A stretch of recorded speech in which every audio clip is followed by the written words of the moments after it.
ॐ सहना भवतु सहनौ भुनक्तु सह वीर्यं करवावहै तेजस्विनावधीतमस्तु मा विद्विषावहै।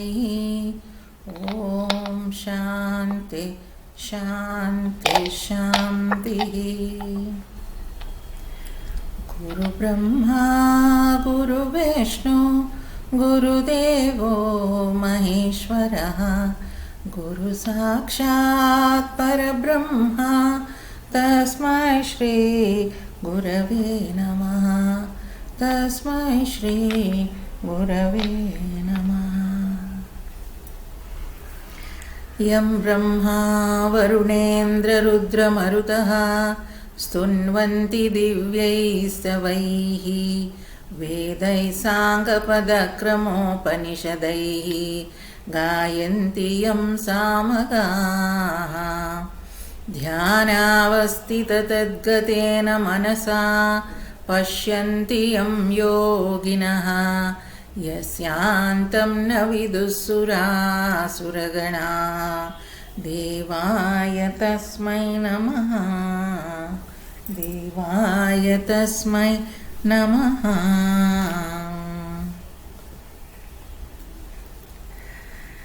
Well, in Karma Yoga, in the third chapter, 9th shloka, we saw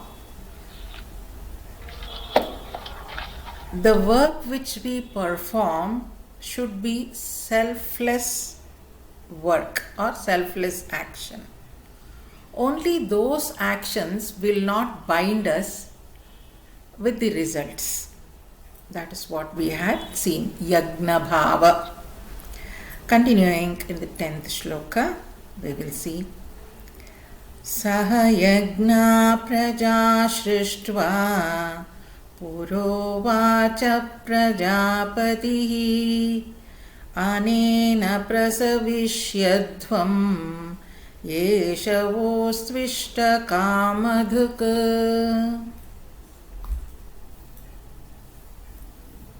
The Prajapati, the creator, having in the beginning of the creation created mankind together with sacrifices, said, "By this shall you prosper, let this be the milk cow of your desire, Kamaduk, the mythological cow which yields all desired objects."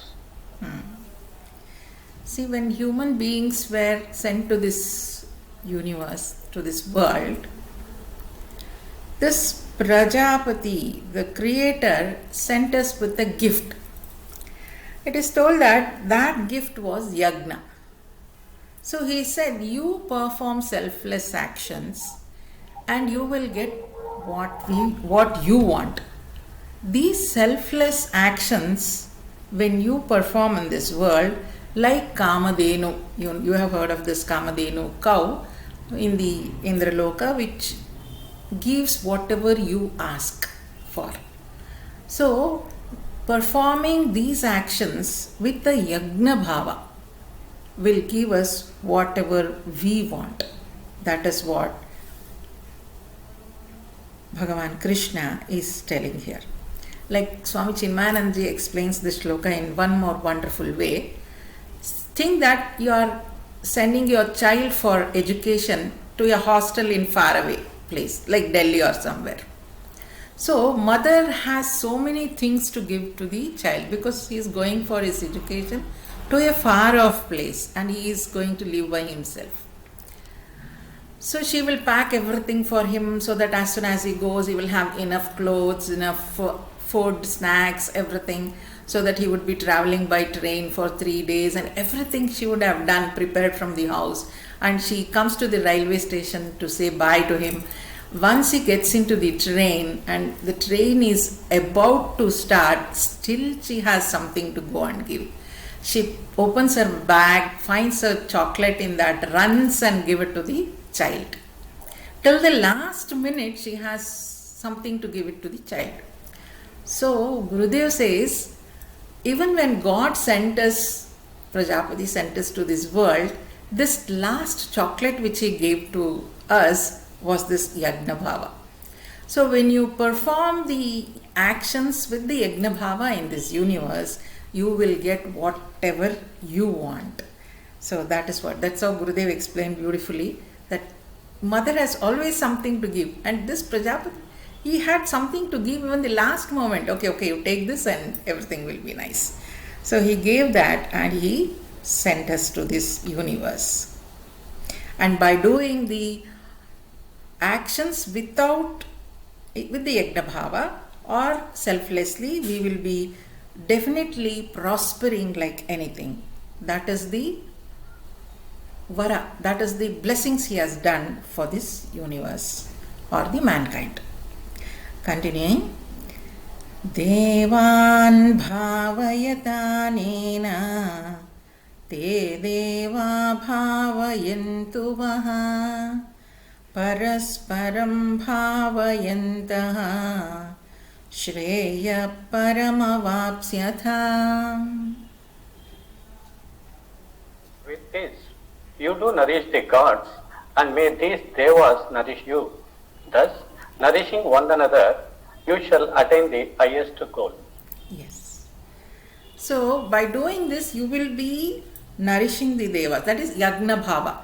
See, sun gives light, and then clouds, rains, the air, wind is blowing, and the trees give us shadow, and they give fruits also, and these plants give us oxygen. Everything is done with the Yagna Bhava. All these things in the nature never expect anything back. So they are just giving. The tree never keeps anything for itself. See, I have so many mangoes in my tree. Why don't I eat one or two? No. It gives everything. It doesn't keep anything for itself. So when we take care of the Devatas, it is Indra Deva, Vayu Deva, Varuna Deva, all are called Devatas. All those things, they take care of us, and we in turn will be taking care of them. So looking after each other, we will be prospering. That is what. Sir, I'll mute you. When you read, you can. Sorry, madam? We are hearing a dog bark. I'll just mute you, and when you read, you can unmute it. Okay, sir. So, we will take care of the Devatas, and Devatas will also take care of us. So, by taking care of each other, we will prosper. We will go to the highest level. That's what is said.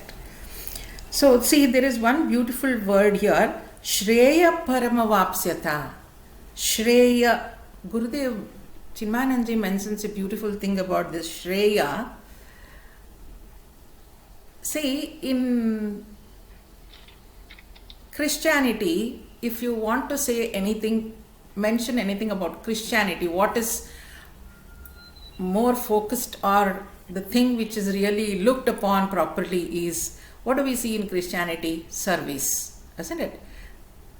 It may be Mother Teresa or anybody, or in the Christian missionary hospitals, the service is recognized. In Muslim community, what do we recognize? How are they recognized? By the neighborhood. They are so united. You see any Muslim family around you, you will see that they are so united. So in Christianity, it is the service. In Muslims, it is the neighborhood or the unity. In Hindus, what is it? This was the question asked to us once when we were doing our course. At that time, of course, we could not put it properly in this way. This word was used. In Hinduism, it is Shreyas. What we all look at is Shreyas. That means we will take care of you nicely and you take care of us nicely. So both of us will live together happily. That's it. Shreya means you also be good and I also will be good. You also be happy, I'll also be happy. That is Shreya, Parasparam Bhavayantaha. That's what is told here. So, Parasparam Bhavayantaha means we actually care about each other. It's not that only I will be happy or it is not that I'll allow you only you, I think that you only should be happy. No, it is parasparam bhavayantaha. See, even in the villages, right from the beginning, we have this type of living. You go to any village, if they are agriculturists and if they have grown so much of brinjal, cabbage, they never wail like us in the city and give those things. They say, we have grown brinjal this time, you take brinjal to your house, that's it. And when those people grow some cabbage or something, they also say, we have grown cabbage, you please take. That is how paraspara bhavayantaha. It was not done in a business way at all. It was with love. They would take care of, these people would take care of them and they would take care of these people. That is called as Shreya. So please remember, if somebody asks, Christianity is known for service, Islamism is known for neighborhood and unity. What is Hinduism known for? It is for Shreya. Parasparam bhavayantaha. We take care of each other. We'll go to the next shloka. Ishtan bhogan hivo devaha dasyante yagna bhavitaha tairdattana pradayebhyaha yo bhungte stena eva saha. Sir, you should unmute. You had muted, I believe. Ha, sir. The devas, nourished by the sacrifice, will give you the desired objects. Indeed, he who enjoys objects given by the devas without offering in return to them is verily a thief. In the previous shloka, what Bhagavan said, parasparam bhavayantaha, means you take care of them and they will take care of you. So here Bhagavan is telling, see, you take care of the devatas and devatas will give you everything.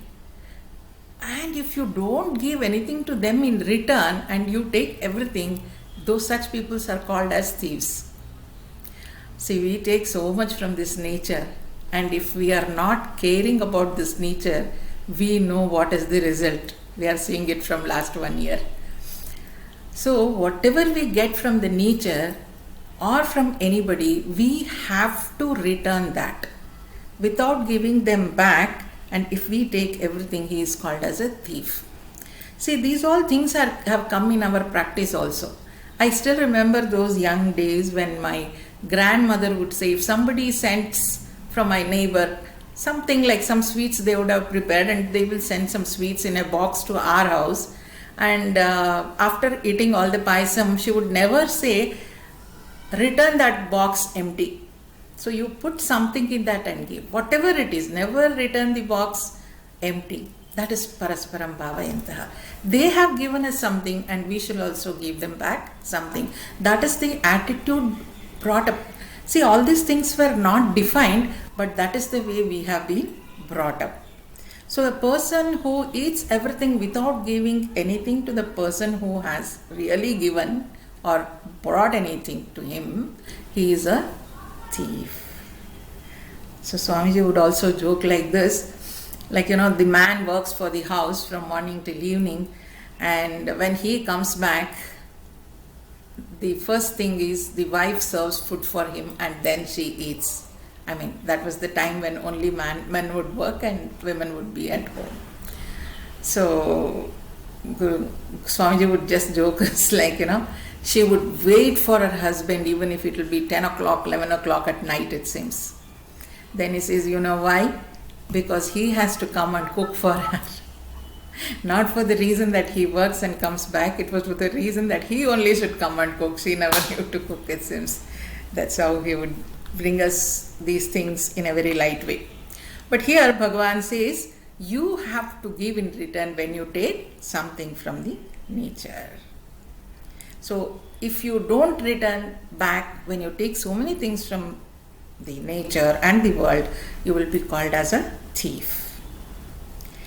Continuing. Yagna shishtashinas santaha mocyante sarva kilvishaihi bhunjate te tvagam papaha ये पचन्त्यात्मकारणात्.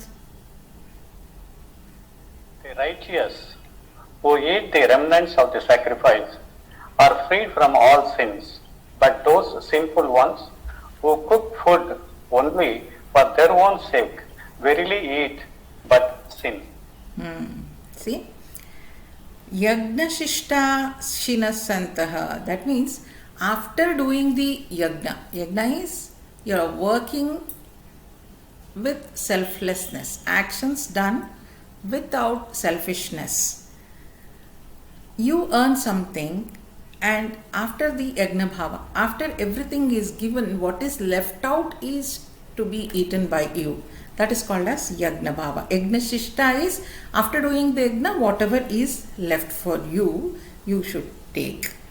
So a person who works like that, selflessly he works, and whatever fruits he gets, he gives it to the society, to the nature, and whatever is sufficient for him he takes. Such a person will not have papa.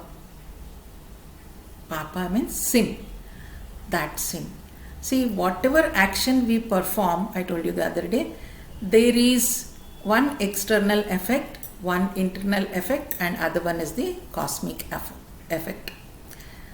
So in this way, when they are doing the yagnas, the cosmic effect, of course internal and external we are seeing here. When we give something to somebody, they are happy, they bless you, and then you are also happy with that. The external act is giving, and the internal act is the feeling that happens in our mind.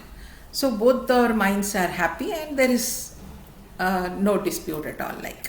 And there is a cosmic energy which is governing us, and we give a lot of positive energy when we do positive things, and when give negative energy when we do negative things. So this positive energy which we would have given to the cosmic energy comes out to us in some way, sometime. So the energy released here is positive when we do this yagna karma, and there is no sin which will affect us now or in the future. This cosmic energy, whatever the cosmic effect, what is happening during this time, it may not fructify now, it may fructify at some other point. But here, if the work we are doing is with the yagna bhava, then that effect is not added to the cosmic energy. That means there are no sins at all. So if a person does not do the work with the yagna bhava, and he is doing some works with the selfish intention, selfish motto, he will be acquiring sins. That is what is told here. Continuing. Annad bhavanti bhutani parjanyadanna sambhavaha yagnad bhavati parjanyaha yagna karma samudbhavaha. From food come forth beings, from rain food is produced, from sacrifice arises rain, and a sacrifice is born of action. Continuing, the same thought is continued in the next sloka also. That also people read. Karma brahmodbhavam vidhi brahmakshara samudbhavam tasmat sarvagatam brahma nityam yagne pratishtitam. Know you that action comes from Brahmaji, the creator, and Brahmaji come from the imperishable. Therefore, the all-pervading Brahman, God principle, ever rests in sacrifice. So when we do these actions selflessly, that is with the yagna bhava, Bhagavan is there, the creator is there, because he himself has created this yagna bhava. What is that he gave when we were born? What is that he gave? The last chocolate he gave it to us when we came to this universe. It was this yagna. So you do this yagna and you will get whatever you want. Do all the actions with the yagna bhava, you will get whatever you want. So when he has created Yagna Bhava, he is there in that. That is what Bhagavan Krishna says. So all the animals are born with the Anna. Anna is the food, what we eat. And how this food is grown? It is from the rains. By the rains this food is grown.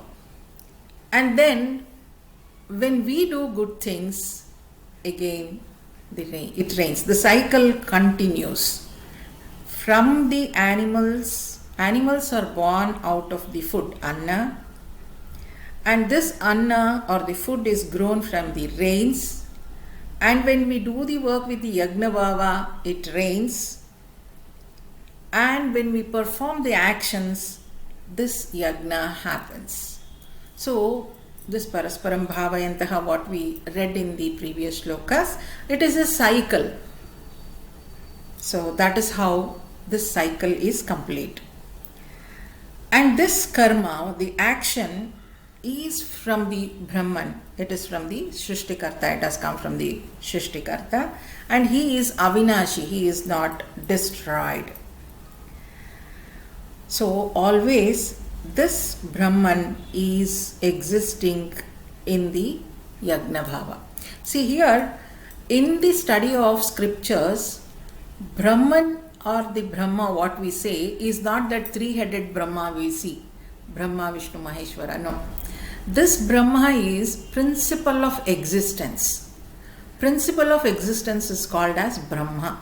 See, there is an energy which is there in the small seed, which when put it into the soil and if you water it, it grows to a plant. That energy which a seed has of making itself or manifesting itself into a plant and a tree is called Brahman. So if there is something which makes this body roam about, talk and all, there is some energy in me, some energy in you, that is called as Brahman. The principle of existence. So we should always, when we say in the spirituality that is about the Bhagavad Gita or the Upanishads, when we study, the concept of God or the Brahman is principle of existence. We should never consider into that form, the God with the form like Krishna or the Shiva or the Brahma. We don't take those forms there. It is in the Nirakara Rupa. It's in the absolute like. So here Brahma is the principle of existence. So whatever action we do, in that he is there. So always when we do the action, he is always there. That is Paramatma or the Brahman is there. Continuing. Evam pravartitam chakram nanuvartayati hayaha aghayurindriya ramaha mogham partha sajivati. He who does not follow here the wheel thus set revolving is of a sinful life, rejoicing in the senses. He lives in vain, O son of Prita. See, the purpose or the best way of living is explained here. A man is born, a person is born, then he lives for his own joy, for his own selfish desires. He keeps doing everything. Such a person's life is waste. That's what he is telling here. And his life will be sinful. Then how is it he has to live? He has to live in this cycle of karma only. He is taking so many things from the nature. He has to give back to the nature. That is how a person has to live. It is not just like, okay, I enjoy everything taking from the nature and I never give back anything to anybody or anything in this world. No. If such is the way of living, he will be the most sinful person. If he is just living for the sake of his physical enjoyment. If he is spending his time just for the physical enjoyment, he will be a sinful person. That's what he says. That's not the right way of living. One has to follow this cycle of karma. Okay, continuing. Yat svatmaratireva syat atmatruptascha manavaha atmanyeva cha santushtaha tasya karyam na vidyate. But the man who rejoices only in the self, who is satisfied with the self, who is content in the self alone, for him verily there is nothing more to be done. Yes. Okay, now we will just revise the question what Arjuna has asked Krishna in the beginning of this chapter. His question was, you are telling about Gnana Yoga. Gnana is the best part, knowledge is the best path, and you are asking me to do the action. Which is the best path? Is the path of action good or path of knowledge good?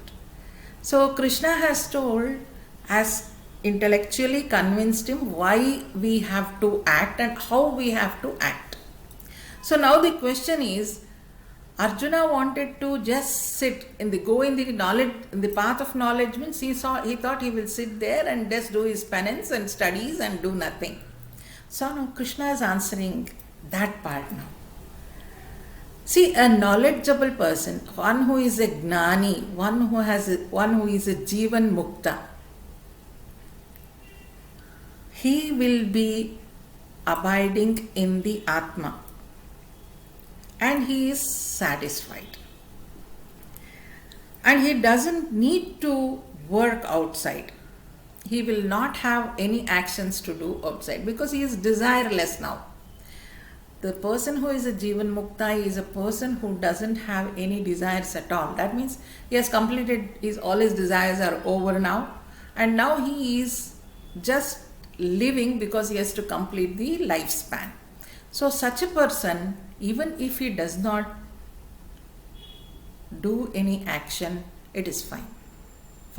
Because he is not taking anything from nature, anything from anybody for his selfish desires fulfillment. See, like, Ramana Maharshi. Ramana Maharshi, at the age of 16, he attained Samadhi. But he had to leave. He lived till 70 or something like that. So he was living in Tiruvannamalai, as you all know. And there, it was not necessary that he should work. His very existence was enough for everybody. That is the difference between a man of action and a man of knowledge. Knowledge in the sense one who has already attained that. So Arjuna is still not in that highly knowledge, highest gnani or something, who really need not have to work. But he is a man of action and he has to work here. That is what Bhagavan Krishna is telling. A gnani need not do any work. His very existence is enough. But the very blessings that comes from him is enough to take care of the world. Whether it could be Ramakrishna Paramahamsa or even Ramana Maharshi, their very existence would be enough. And they need not have to work. But whereas Krishna is telling Arjuna, you are not still in that level of mind, so you have to work. So a person who is a gnani need not work, who is abiding in his self. Continuing. Naiva tasya kritenarthaha na kriteneha kaschana na chasya sarva bhuteshu kaschidartam vyapashrayam.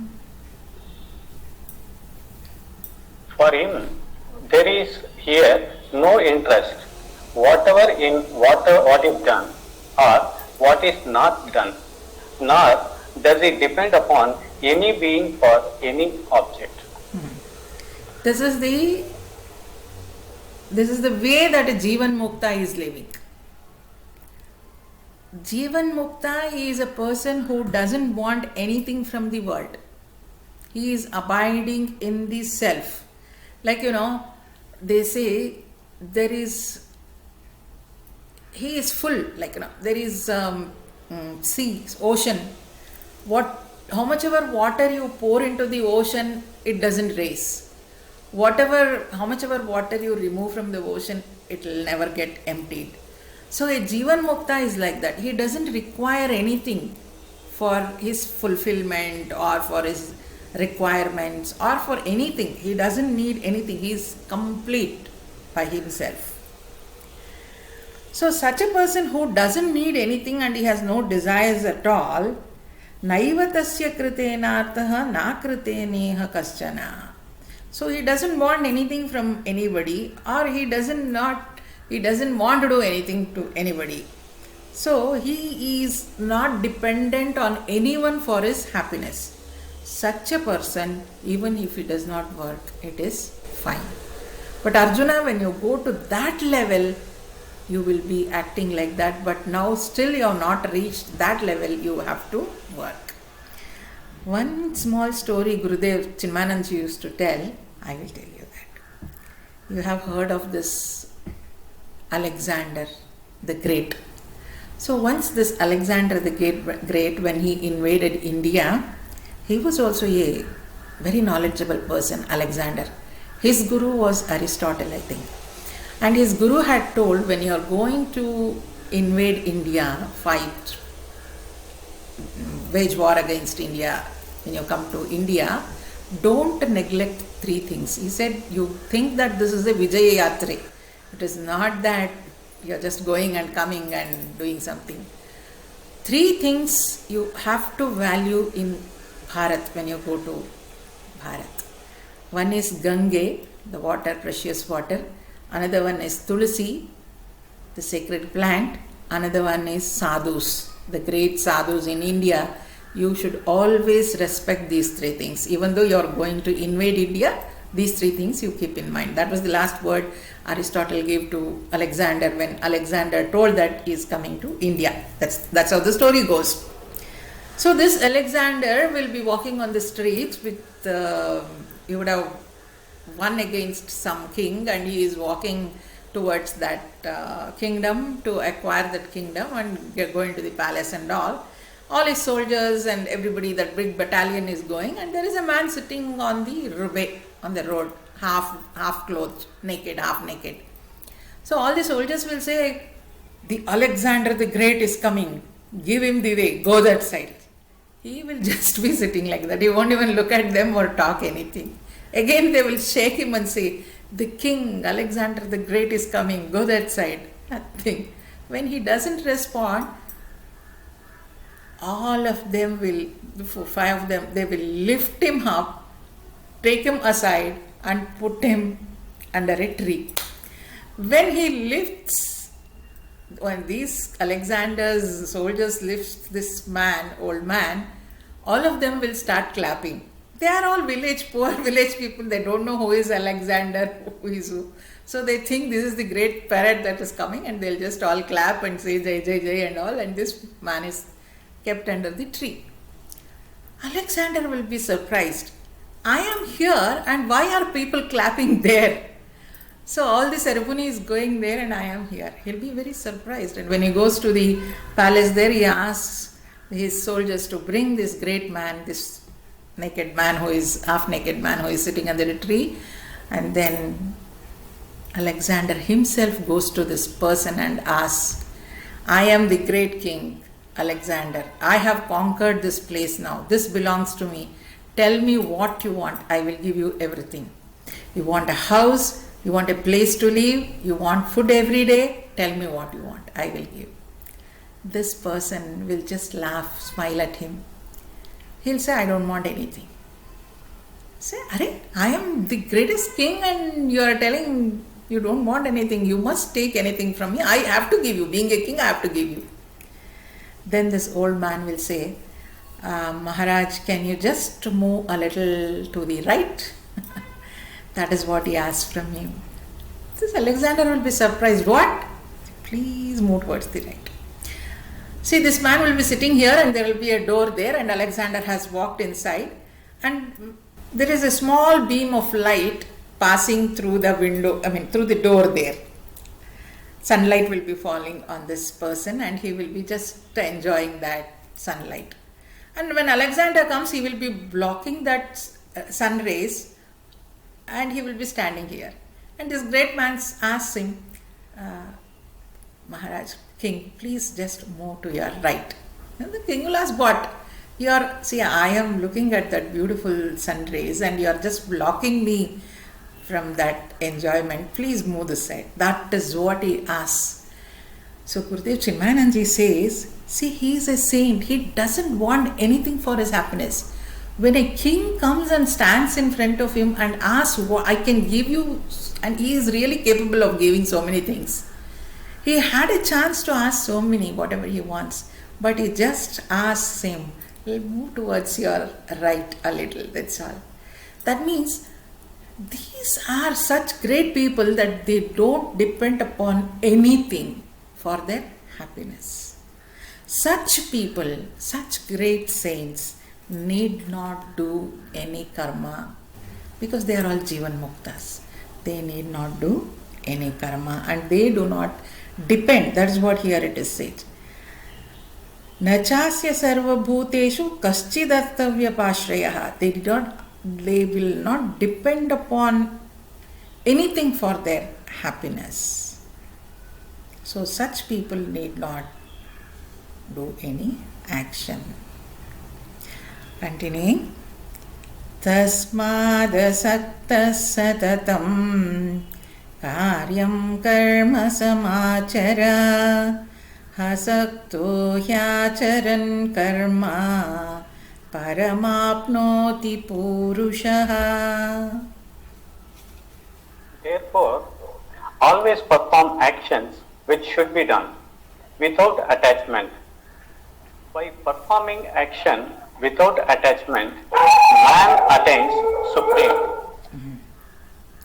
See, Arjuna, you have not gone to that stage, to the stage where you are abiding in the self and you are not depending upon anybody for your happiness and all. So you have to work now. So whatever you are doing or the action that you have to do, the action which has come to you, you do it asangaha. Don't get attached to that and perform the action. Don't get attached to the karma or to the fruits of karma. So a person who does not get attached to the karma or to the fruits of karma will attain Paramatma. That means he will be free from everything and he will become a Jivan Mukta. Let us see ourselves. See, we are attached to the karma also, let alone the karma phala. Some of the works at home, we see that we only should do. We will not allow others to do that work at all. We are so attached. Come on, you don't know how to do it. Come on, I'll do it. It may be putting the clothes to the washing machine or making a cup of coffee in the morning. You don't know how to make the coffee, I'll make. We are so attached to the karma that we don't want others to do that. We never allow them to experiment also. That is getting attached to the karma. Karma phala. Getting attached to the karma phala. When I do something, this should be the result. This should be, when I make a nice cup of coffee, I expect that everyone in the house who drink the coffee should say it is good. That is getting attached to the karma phala. Yes, you have done a very nice coffee. Every day I need that appreciation. So that is how I get attached to the karma phala.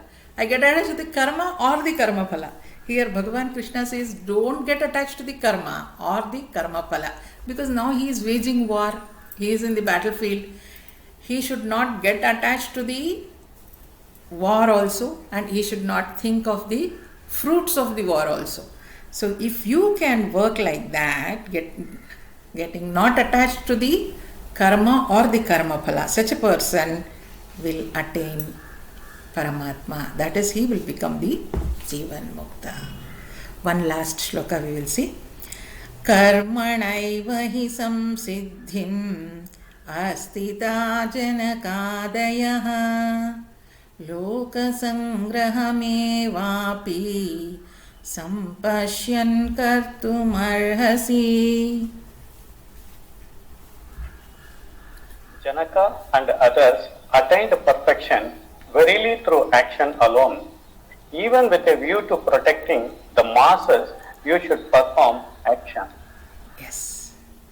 So, after telling all these things, Bhagavan Krishna is giving an example. See, the example is also so nice. Arjuna is a king, he is a warrior, and that's the reason he gives the example of a king only. Janaka Maharaja.